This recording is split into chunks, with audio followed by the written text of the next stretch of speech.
I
am your host, Christina Consolo, and with me today is Stephen Moyer from Radiation Health Solutions, Synergy Nation, and Surviving Collapse on Facebook. How are you, Stephen? Oh, I hope we didn't lose him. We have some wild weather going on in both of our areas today. In fact, we were commenting on some of the outages going on right now. Can you hear me now? Yes, I can. Okay. I had muted my microphone. My fault. Welcome back to the show. This is the third time you've Yeah, been three on times the charm, right? in person, and then we had a wonderful little dissertation video that we played a couple weeks ago that you had put out about your feelings about Fukushima and what the people in Japan are going through, and it's lovely to have you back. Thank you very much. I want to tell you thank you for what you've done since Fukushima. You have done a miraculous job of getting the word out, and I appreciate you. I appreciate you and all the helpful things you have done to help me and creating all kinds of links for us to make sharing easier. And then you have all your Facebook pages that you maintain. Now, I named the top three. You also have a site where you archive this recent Yoshi Shimatsu interview that was on Rents from the 28th of January. Yeah, you can still find it on rents.com, but my meta link to take you to an archived copy of it is Fukushima Ozone Hole. And I make these meta links so you can remember them. Fukushima Ozone Hole, all one word, .nodes.org. All the meta links are at nodes.org. Well, Yoshi Shimatsu has made basically weekly appearances on Rents since the start of the disaster. This was one of the best interviews that I Yes, it think he's was. given. You had sent it to me and said, this is really excellent. We really need to talk about this. And it's very timely considering what we have going on our side of the planet right now with the weather and so forth. And we're going to get into the points that were made in this interview. I encourage everyone to listen to the whole thing. It's about Yes. 40 minutes long. And we have a little outline of what was discussed that we're going to go over and kind of add our thoughts on it too. The first thing that was brought up was this Reactor 2 endoscopy that was done the other day. Now, Michio Kaku has said that Reactor 2 was liquefied uranium, and Yoshi Shimatsu brought up the point that they wouldn't have poked a hole in the torus if they thought that the corium was behind the wall. But Right. they know that it's in the ground. They wanted to take a look in there, and we've seen them do this in other parts of the plant before too. Road contamination being found in some areas of Japan with some extraordinarily high numbers. 240,000 becquerels per square meter was found recently, and he explained this, that the high level waste that's being trucked all over to these areas in Japan, which is burning radioactive waste, Right. it's very careless the way they're moving this stuff. They're basically putting it on trucks, covering it with a tarp, and then they're traveling on these roads that have had a lot of heavy truck traffic, which is affecting the integrity of the roads. So there's bumps and so forth, and things are falling off the truck, and that's probably what happened in this area where this really high number was recorded, is something probably fell off a truck. Well, I think the Japanese government has lost it. They don't have any reasonable sense of control over their country anymore. Whoever's making the decisions is not thinking about the benefit of the people, what needs to be done for the people. Absolutely. And there's all kinds of economic reasons that play into that, but the real disappointment is the major cover up by the medical establishment and the Ministry of Science.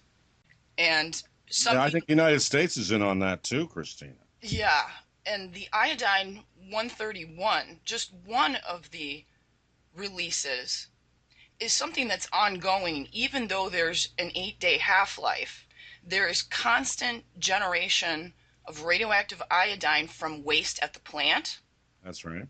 waste on these trucks, waste that's being dumped in areas around Japan and being burned, and from broken fuel from the explosion of Reactor 3 that flew at least a mile and a half from the plant, as evidenced by broken fuel rods that they found.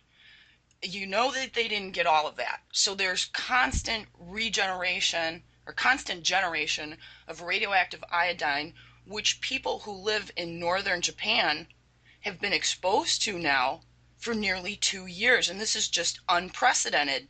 Now it's at varying concentrations, but this is going to cause thyroid problems. We're seeing that already in children, endocrine problems as they grow into adults, and then the bones and muscles that are being affected from strontium releases and cesium releases. But this cover up is absolutely extraordinary, and the fact that the medical establishment Yeah, is, where is the medical establishment on Fukushima?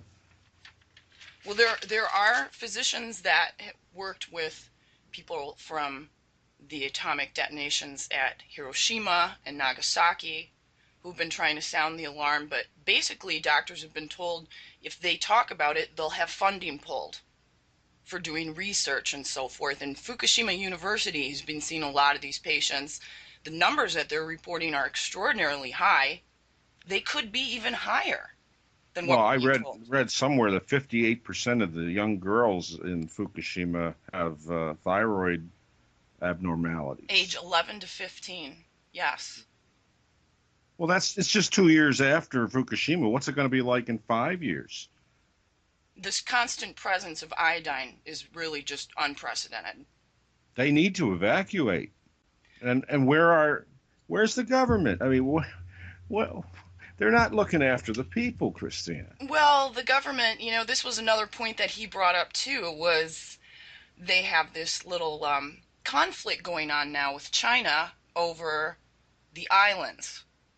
And Prime Minister Abe is kind of refrained from getting involved or speaking about this conflict publicly because China is such a huge customer of And they Japanese haven't been goods. buying from Japan lately. They've been boycotting Japan. Yes, and I had some Chinese families tell me that when I was at Niagara Falls. I went around and I was interviewing people. There's such a large like conglomeration of people from different nations, and I have like an hour of interviews that I did, but the falls are so loud in the background that they really weren't of that good of a quality to play on the air. But it was interesting to me that all of the Chinese families that I talked to have not been eating sushi. At that point, it was in June. They hadn't been eating sushi for a year because of the Pacific contamination. The Chinese people are up on this problem. They have not been importing goods, and China is a customer that they really need because the Right. economy is doing so bad in Japan right Their now. economy is tanking. That's another thing Yoichi pointed out in the show. Yes, they had the same problems going on that we have here with the inflated mortgages and everything else, but this disaster is affecting their exports, and now this conflict too. Well, there are lots of problems in Japan. I mean, their political system is broken down. They don't really have an effective government, I don't think. I don't think they're representing the people. No, And maybe we could say the same thing about ours. the only country that seems like it's representing its people right now is Iceland. Yeah, that may be true. They Iceland. they want to, jail the bankers and free people up from mortgages that they can never pay. And One thing about the nuclear power business that we need to point out is that banks love it. You know why? Because the government guarantees their investments. If the bank gives a loan to a nuclear power company, the government typically stands behind it and says, you can't lose. well, the FDIC isn't insuring deposits anymore like they used to either. There's big signs when I go into my bank that they're no longer doing this. I don't know when that changed. I just thought it was interesting that they have a little sign on everybody's desks to remind them Uh, of that. the dollar is going down, Christina. Yeah. Oh, I heard another wonderful interview last night on Charlie McGrath. He interviewed Corbett from the Corbett Report, talking about the economic situation here in the States. If you guys get a chance, check out that. It's on Wide Awake News with Charlie McGrath. But another thing that was brought up too was the U.S. military and the duality in terms of what they've told people and what they did for at least some of the people at bases. The Department of Energy had sent Japan nuclear fuel rods that were actually manufactured from nuclear bombs. It's called the megawatts or megatons for megawatts program, and it's been around for 40 years. A lot of people don't even know that this program existed. And Yoshi Shimatsu said that Duke Energy refused to use this fuel in their reactors. And we do know that this type of MOX is being run in some of the reactors in the United States. We've had confirmation from that from Jim Walsh from MIT, and Any News ran a story on that about a year ago. So we sent this stuff to Japan, and the U.S. government knew that the pool in reactor 4 contained some of these rods, and reactor 3 contained these MOX fuel rods. This is weapons grade plutonium. Yes, yes, they're making nuclear weapons in these power plants. I mean, they're making the material. That's what they're doing, I think, and that's what Yoichi said basically, is that they were trying to make nuclear weapons at Fukushima. Well, they had agreed to refine uranium for Iran in 2010, and that ran in 4 different news agencies. One was the Hindu Times, and I can recall offhand, and that this ticked off the USA and Israel, which is what played into Jim Stone's theory. And we talked about this a little bit before we went on air today Yeah, about this Israeli security firm which was that, very strange how they did that right before Fukushima happened. yeah, it was just a few months before Fukushima, there was a group that was hired to do security from Israel at the Fukushima plant. So one of the And they had a very peculiar looking camera that they put in there. yes, it was a gun style camera, a huge stereoscopic camera. And a stereoscopic camera has a film plane or a digital CD, which takes images that are separate from each other so that when you fuse the image, you see them in 3D. And you either can use special viewers or there's computer programs to allow you to use this. Now, a stereoscopic camera is something that they use with surveying. They use it in medicine when visualizing things But like what do you need one for in a nuclear power plant? well, you don't need one, especially when it's being put into a hallway that's rounded, like the containment hallway where this camera was placed in reactor 3. Yeah, what did they want to see anyhow? Well, they said it was for security reasons, but this wasn't like any security camera you've ever seen. It was Right, right. huge. And Jim Stone had said that he felt that that was a gun style camera that had an atomic weapon It was a inside of it, small nuke, a mini nuke. a mini nuke, which could help explain the explosion at Reactor 3 because Yeah, under and somewhere I saw a picture which was comparing the explosion of reactor number 3 with the explosion of a mini nuclear weapon, and I said, "Damn, that looks like the same thing." we've never in history had a MOX reactor blow up. That was the No. first time in history that a reactor running MOX fuel with 6% plutonium in its fuel rods blew So up. what was the point? Was Israel trying to keep Japan from becoming a nuclear power? Or helping Iran. I don't know. It didn't make much sense to me as to why Israel would be doing that when the United States is apparently helping Japan create nuclear weapons. Hmm. And that is another issue. What are we doing helping Japan become a nuclear power? That we gave them that MOX fuel. What for? Right. And, and the government of Japan, the Diet, the elected leaders didn't know about it. What the hell?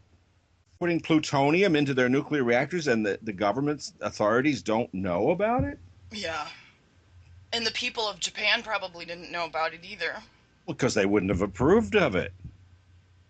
Well, the Yoshi Shimatsu also brought up too that we just learned recently that the U.S. military had a mandatory withdrawal of the military wives and children 300 kilometers away from the Fukushima plant in the early days of the disaster.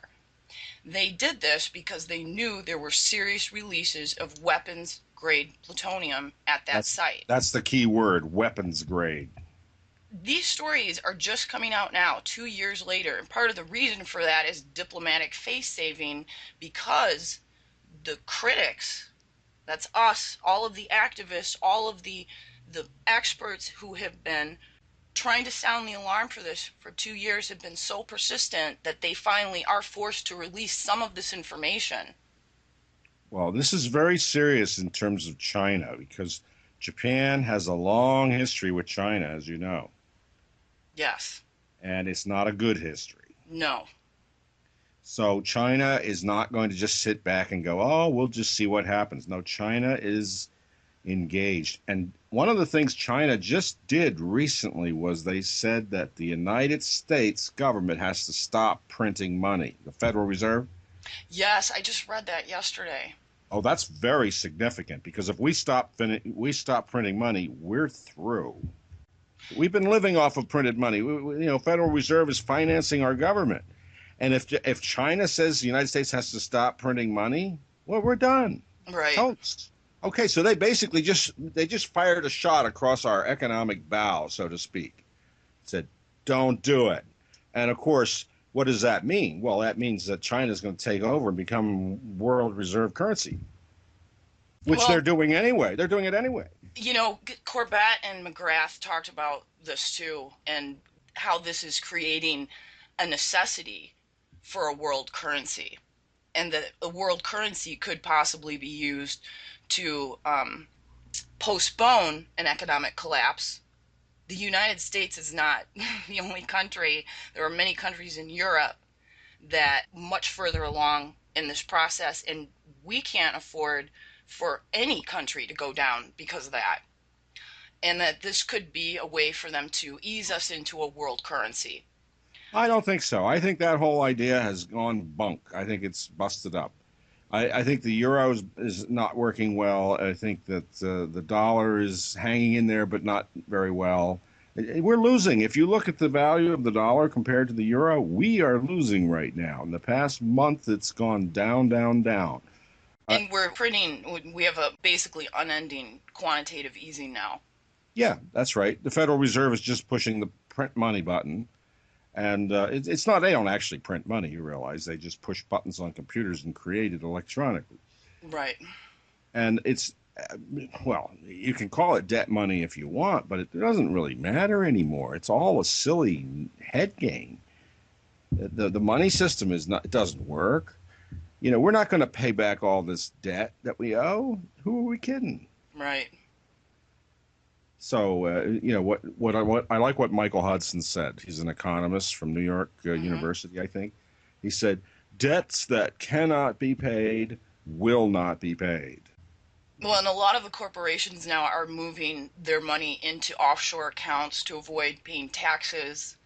The way to get around that would be, and some people have proposed putting a tax on all retail goods, a flat tax, eliminating income tax, because everybody needs to buy goods. You can't get around that by using these, corporate safe houses And even stocks that are traded on the exchange, there's no tax put on any of the stock exchange. If you have enough money to be trading stocks to begin with, couldn't people be paying a tax on that money? And I'm looking at an article right now that's from Russia Today. U.S. banks shaken by biggest fund withdrawals since 9/11. Yes, 114 billion Right. was taken out in the week up to January the 9th. Here's the link. And there's no real reason to account for why so many people or corporations were taking their money out. It's an indication that there's a loss of faith in the dollar. Yeah. That's what it is. And the same thing with the price of gold and silver, which have been going up. And the price of oil is at $98. There's no reason for that whatsoever, except that the dollar's collapsing. And as the dollar collapses, people that have a lot of money put their money into commodities like oil because they feel like they're going to be okay there. They don't know what's going to happen with the dollar, but if they invest in oil, they'll at least be able to get their money out. They're rigging the markets, the Mm-hmm. commodity markets. They're not real anymore. The price of oil shouldn't be $100 a barrel. We have an oil glut right now. There's more oil in the world than we need, much more. Did you know that? Yeah. Yeah, it certainly has changed. Peak oil is kind of a Oh, thing of the past now. well, it never existed really because it was always a price perception myth. Like somehow there was going to be a shortage. No, what happens is the price goes up, people use less, and there's no shortage. What websites do you like to go to for your financial news? Well, I Some of go the to things. a lot of different sites. I mean, I do go to Russia Today. I do find they're okay, and I like Bloomberg. I do like Bloomberg, and I like Financial Times. And I stay tuned with Gregory Mannarino on YouTube. He does a show every day. And Max Kaiser, max.com, maxkaiser.com, or just max.nodes.org. That's my meta link. Yeah, so I listen to those guys, Gregory Mannarino and Max Kaiser. And sometimes I stomach Gerald Celente, although I really don't like him. Um, but he doesn't really do any deep news probing. I like Mark Farber. You ever hear of him? No. Mark Farber, Markfarber. You can look him up on Google or YouTube. He's an economics guy. He's been around for years, and I think his site is the Doom and Gloom Report or something like that. Have you ever seen the Hyper Report on Oh YouTube? yeah, I love the Hyper Report. Isn't he great? Yeah. Yeah. He crams a lot of information into a few minutes. He does. Another thing that we really need to talk about because of the weather situation that has been going on in our part of the country for the last 2 days is another thing that Yoshi Shimatsu had said he's been informed from his Japanese contacts that there's been a massive increase in chemtrails over Japan since the Fukushima disaster. I think they use those chemicals to hold down the radioactivity, don't you? Yes, and Arto Lori had made mention of that too, and some of the MOX related issues just a few months after the Fukushima accident happened. And I actually sent a clip of him speaking to Sherry Edwards. And when she goes on, she was actually on the second hour of Charlie McGrath last night doing some analyzation of Hillary Clinton's Benghazi questioning.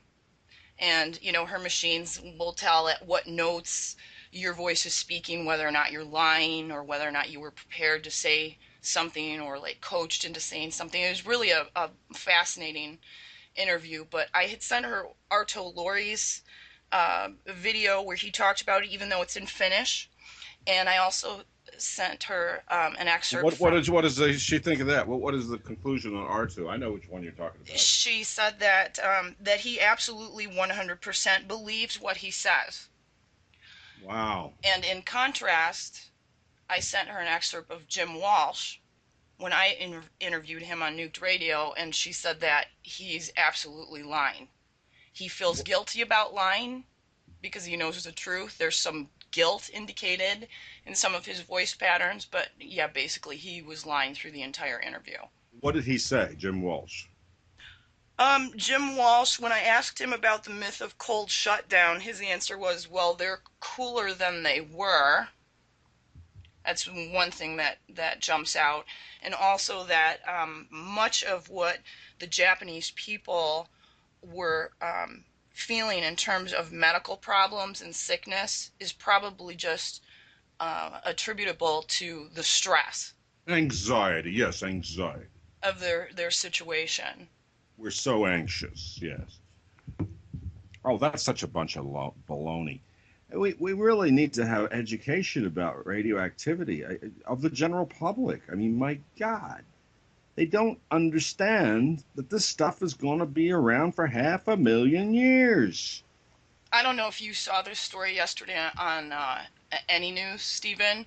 Prison sentences for exposing people to radiation, deaths, and serious health problems occurred. Prosecutor, they desired to hide the truth from victims and to disguise their mistakes. And this was about 2 doctors and a radiologist that were sentenced to 18 months in prison for their role in radiation overdoses that killed at least 12 people in France and left dozens seriously ill. And they only got 18 months? Yeah, the overdoses were given to nearly 450 cancer patients at a hospital in Epinal in the northeastern part of France between 2001 and 2006. It is the most serious incident of its kind that France has known.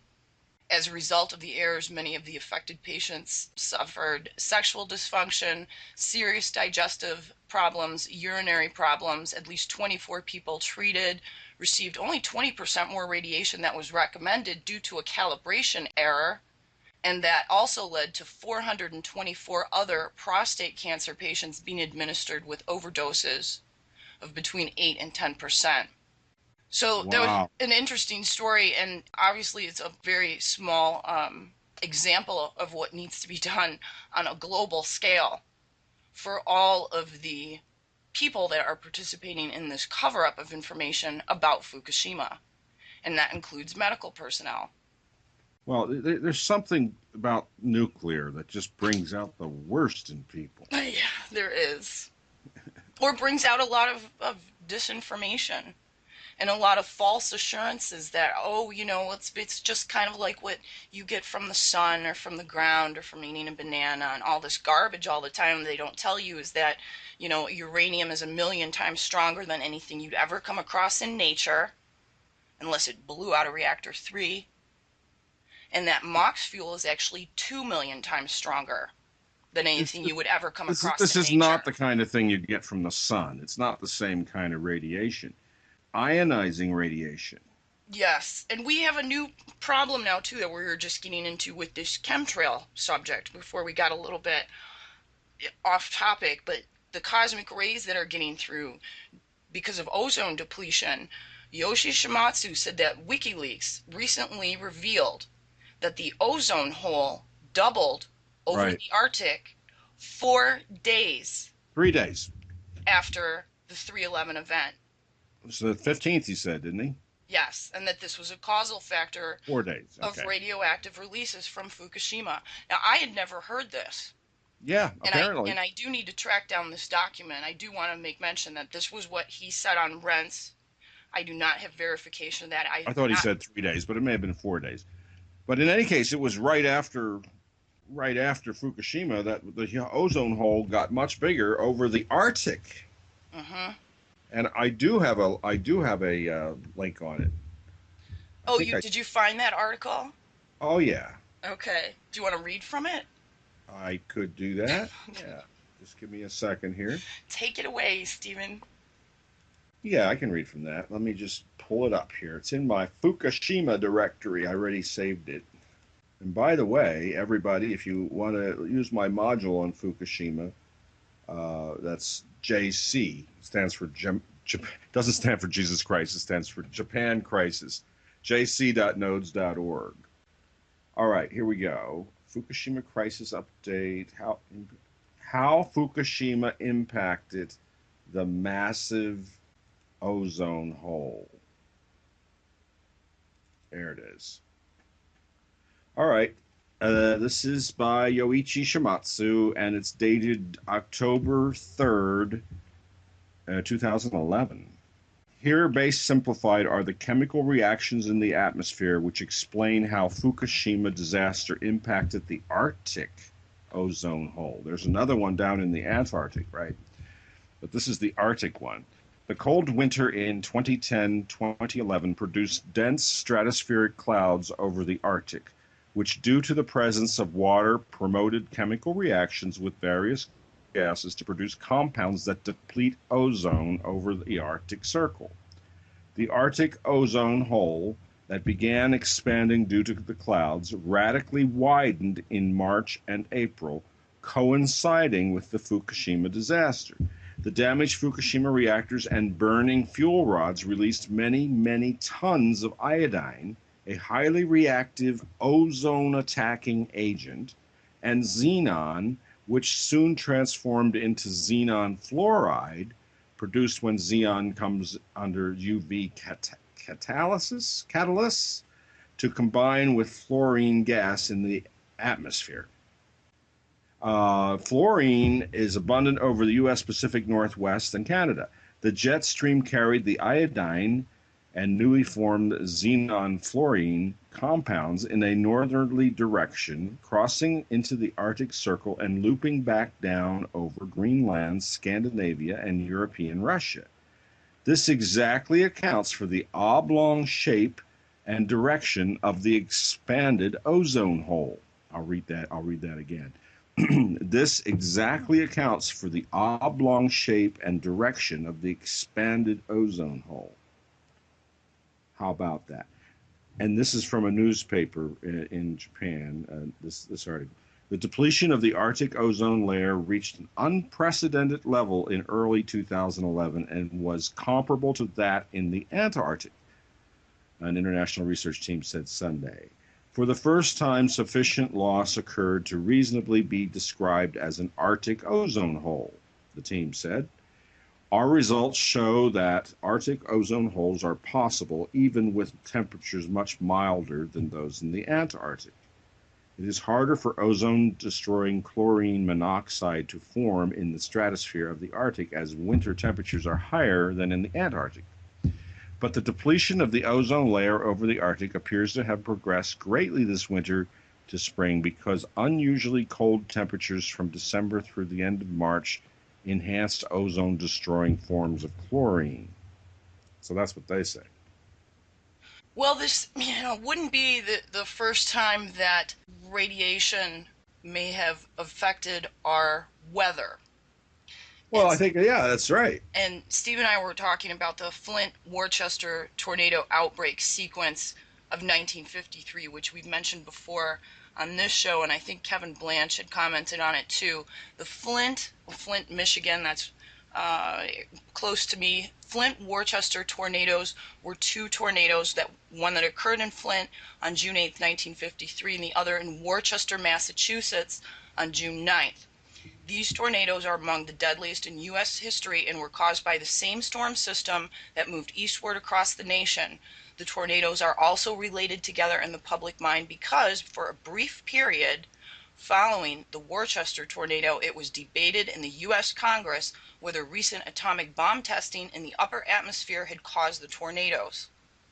Congressman James E. Van Zandt, a Republican from Pennsylvania, was among several members of Congress who expressed their belief that the June 4th bomb testing created the tornadoes, which occurred far outside the traditional tornado alley. They demanded a response from the government.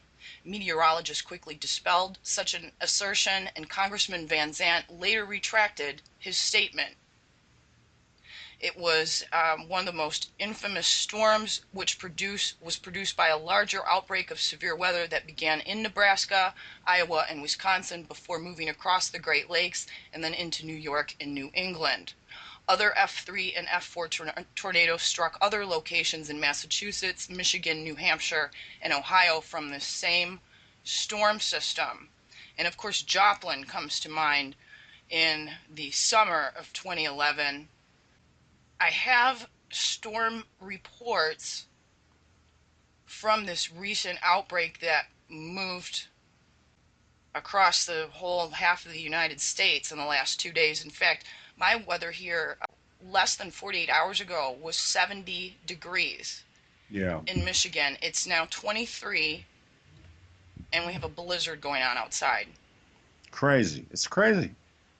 The I, storm I tallies were, in fact, KXAN.com has a really nice blog about this where you can click on all the spots and see what the exact damage reports were. I mean, this was an incredible storm front. but there should be scientific research on the effect of radioisotopes in the upper atmosphere on the ozone hole. Haven't there Yes, been any studies? Haven't they done any research? I don't know, and that's one of the questions that I'm going to be asking Loren Murray when I interview her for the 2-year anniversary of Fukushima, because she is an atmospheric expert. Yeah, she is, and she'll be able to tell you something, I'm sure. But I mean, you would think that NASA or whoever, NOAA, NASA, somebody's doing research on the effect of radioactive isotopes in the upper atmosphere, Oh, right? I'm sure they do. They know where every radionuclide is, Yeah, they do. They have according sensors to, in space. They have satellites that can detect this stuff. yeah, EGRET is one of the satellites, but that information isn't shared with us, of course. The severe report tally as of this morning were 13 confirmed tornadoes in 8 states, 676 high wind or wind damage reports, and 13 reports of large hail in January. Yeah, I know, it's crazy. Some of the more notable reports were an EF2 tornado touchdown in the pre-dawn hours in Mount Juliet, Tennessee, with estimated winds of 115 miles per hour. Heavy damage was observed at a ballpark there. The tornado's path was 4.5 miles. And a tornado also flipped numerous cars and leveled homes in Adairsville, Georgia. The same supercell thunderstorm then damaged multiple structures near Calhoun, Georgia. Roughly 100 vehicles were flipped as the tornado crossed I-75 near Calhoun. I saw some viewer video from that. It was pretty extraordinary.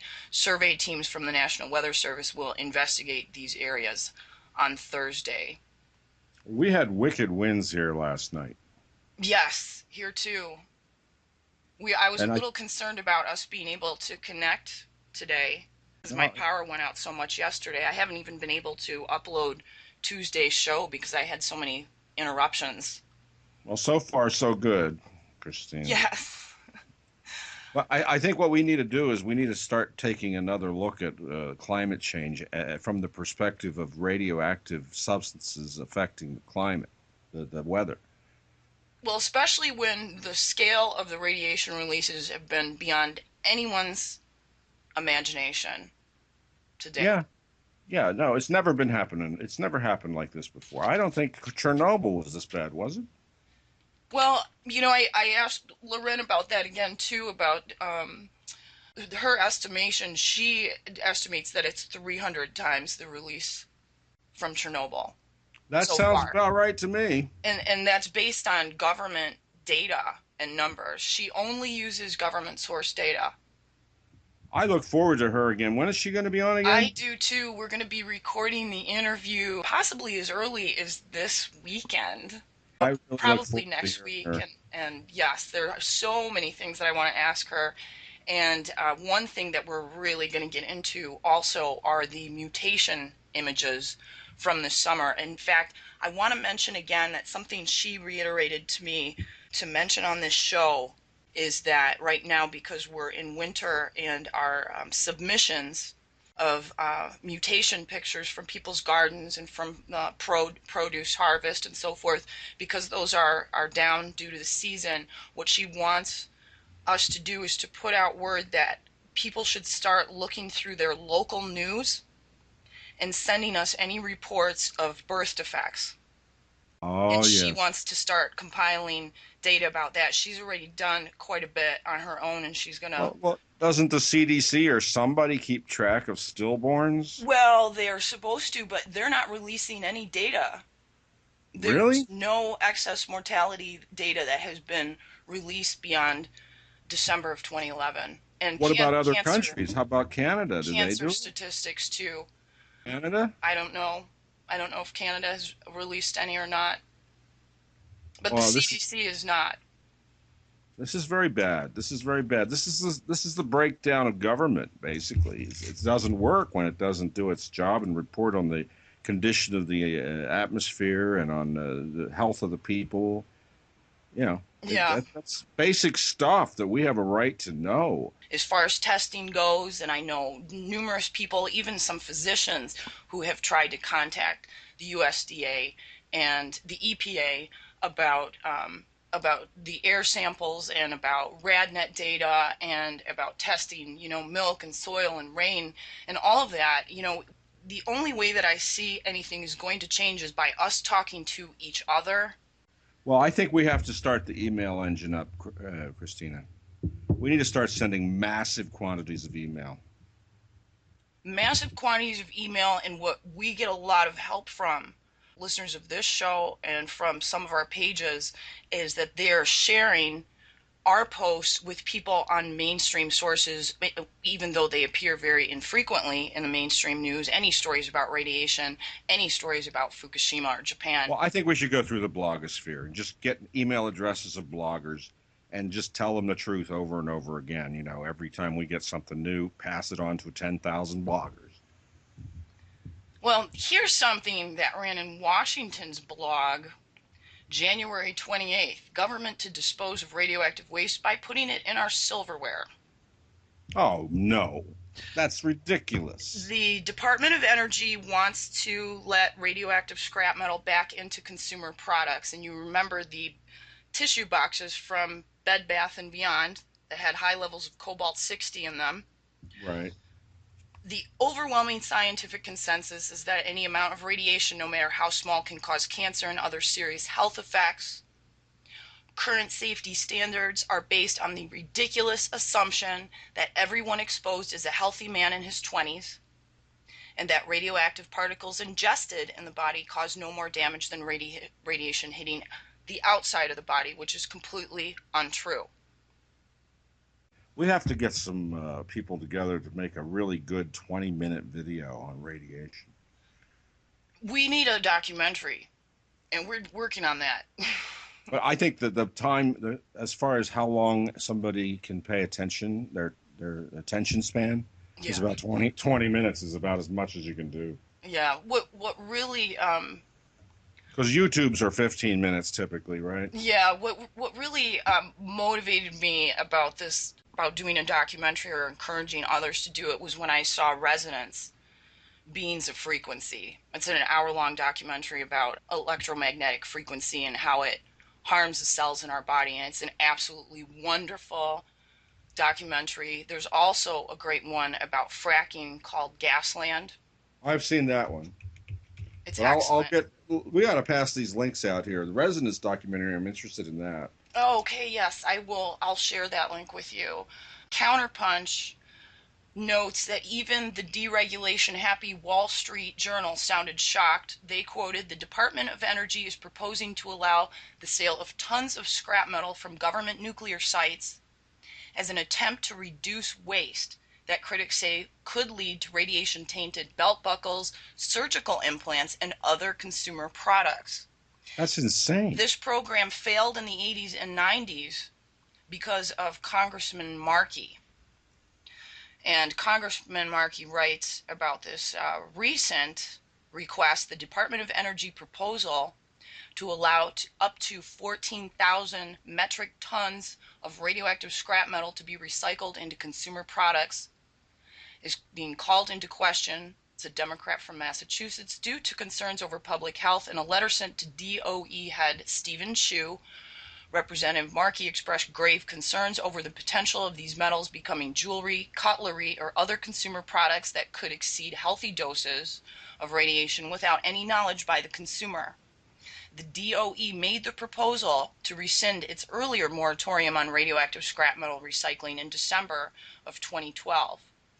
The proposal follows an incident from 2012 involving Bed Bath & Beyond stores in America recalling tissue holders that were made in India that were contaminated with the radioisotope cobalt 60. Those products were shipped to 200 stores in 20 states And in response to that incident, the Nuclear Regulatory Commission spokesperson advised members of the public to return the products, even though the amount of contamination was not considered to be a health risk. But that was not the first time that it's happened. Well, how many times have we heard this analogy between taking a plane ride from New York to San Francisco and a certain quantity of radioactivity? Yes. It's not valid because you're talking about two different kinds of radioactivity, and particles are different than waves. Bloomberg, which you just mentioned, had reported last year the major risk that we face in our industry is radiation.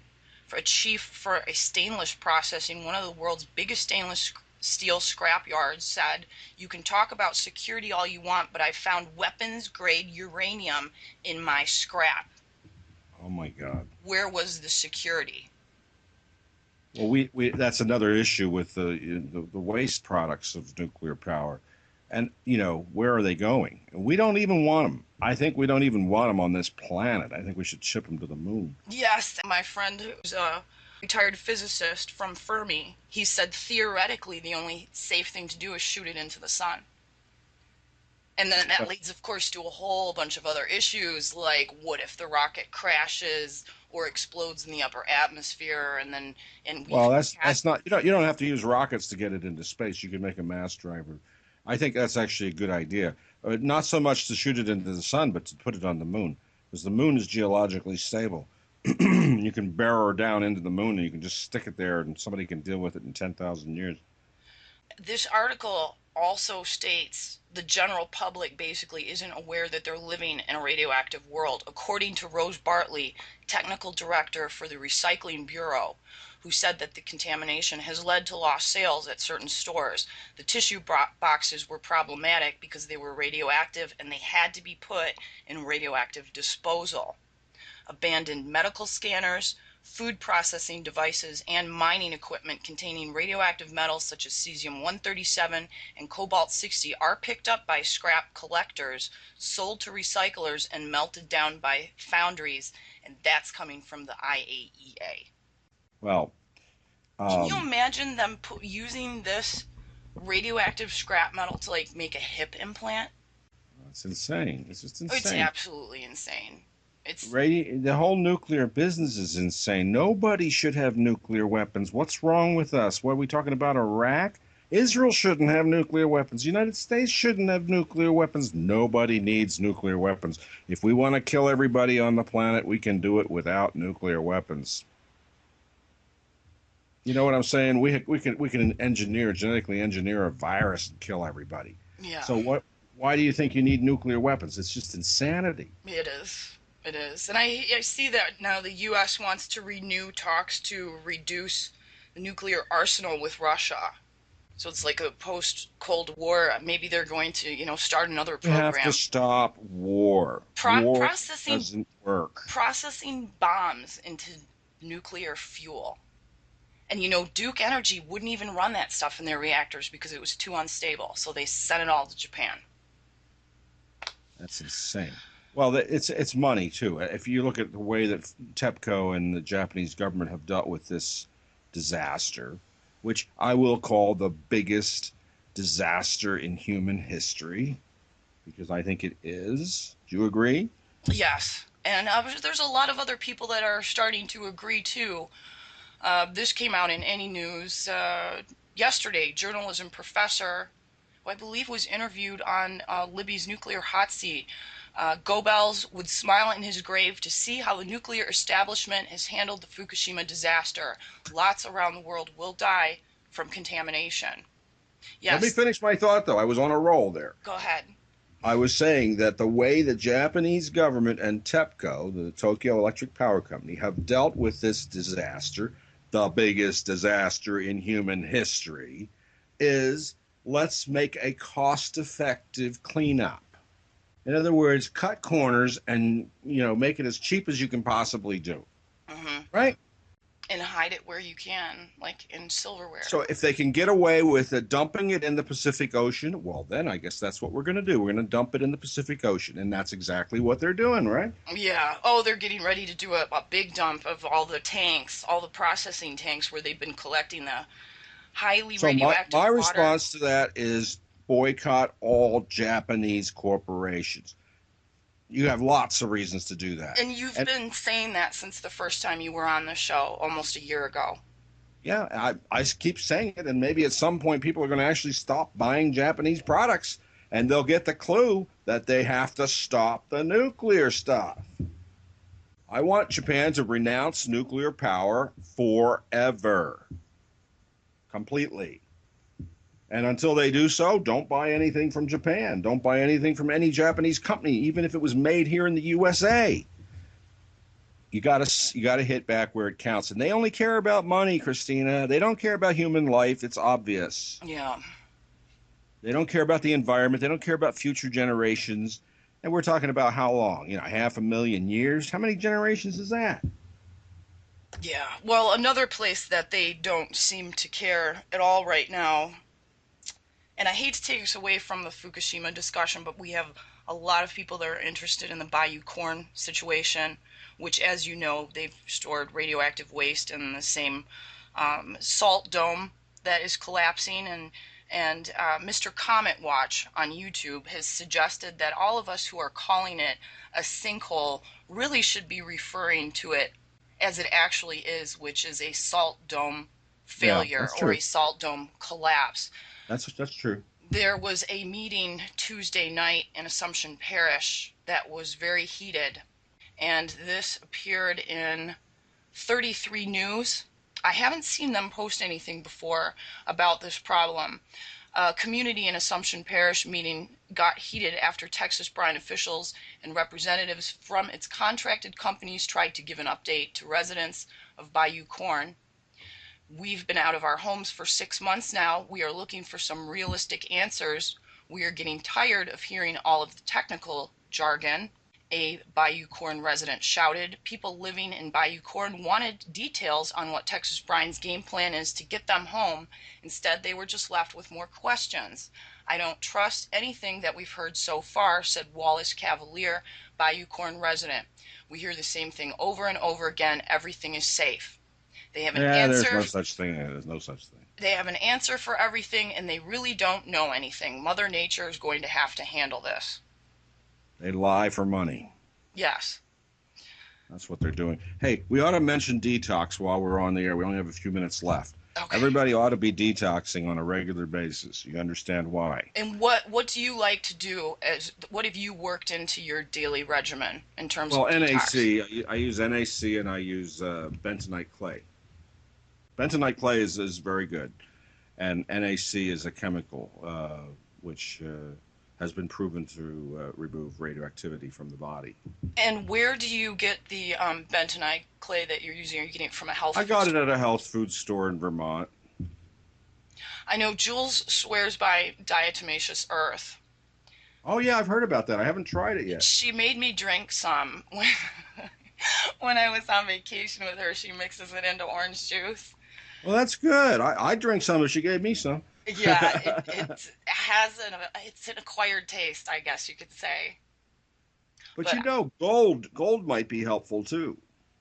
Diatomic gold or monatomic gold, excuse me. and you get that at a health food store also.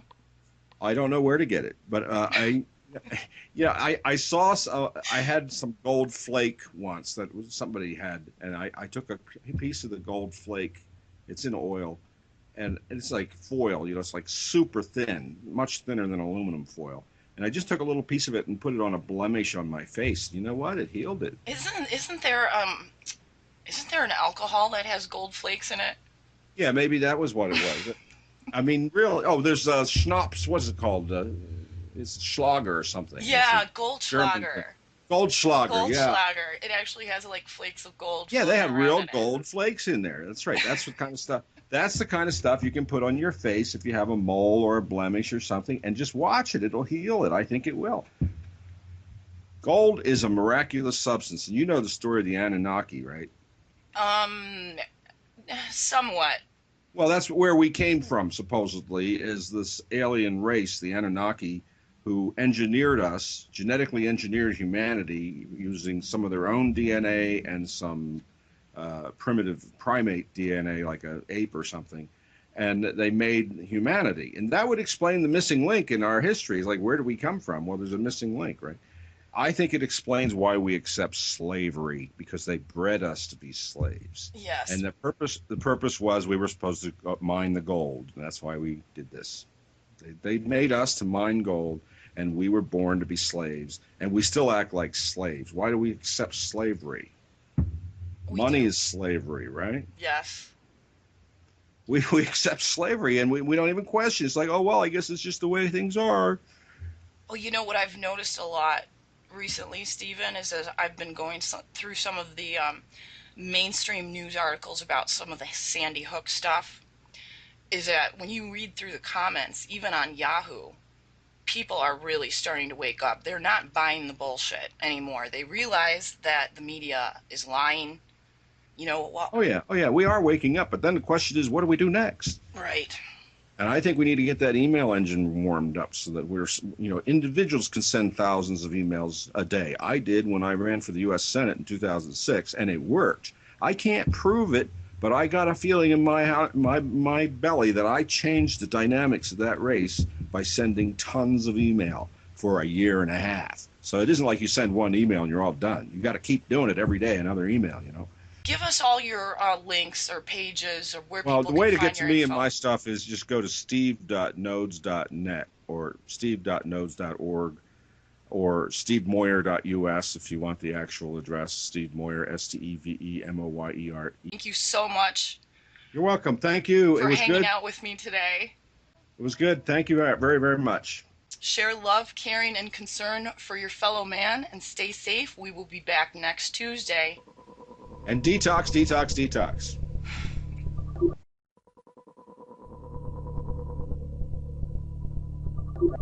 Around 5000 BC, we, Homo sapiens, were genetically modified by space aliens. These aliens first landed where the river Euphrates enters the Persian Gulf. The reason is that in that area, a high concentration of what is called monatomic gold is found in the seawater, while nowadays the highest concentration is found on the islands of Hawaii. The aliens were members of the Anunaki Empire and were on a quest to find this metal that is supposed to enhance and repair all bodily functions and stop the body from aging. Monatomic gold is what is called a superconductive metal. Superconductivity means that if you transport, for example, electricity through a line made of this material, you would not lose any energy as a result of heat dissipation. So if you input 100% of energy, you also output 100% of energy. Now apply this principle to your brain, which is a huge sensitive electrical machine. The monatomic gold makes your neural pathways act like quantum drive superhighways. This means that all your senses will receive input optimally.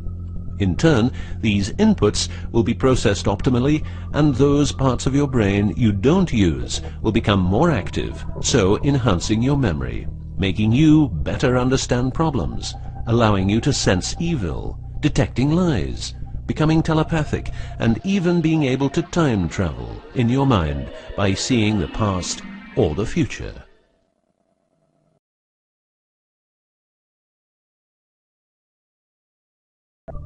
Around 5000 BC, we, Homo sapiens, were genetically modified by space aliens.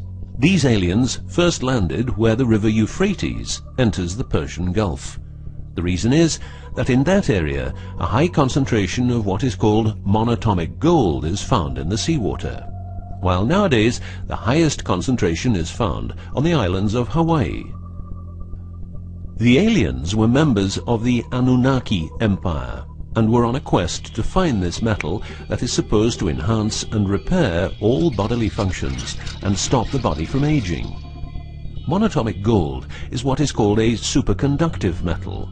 Superconductivity means that if you transport, for example, electricity through a line made of this material, you would not lose any energy as a result of heat dissipation. So if you input 100% of energy, you also output 100% of energy. Now apply this principle to your brain, which is a huge sensitive electrical machine. The monatomic gold makes your neural pathways act like quantum drive superhighways. This means that all your senses will receive input optimally. In turn, these inputs will be processed optimally, and those parts of your brain you don't use will become more active, so enhancing your memory, making you better understand problems, allowing you to sense evil, detecting lies, becoming telepathic, and even being able to time travel in your mind by seeing the past or the future.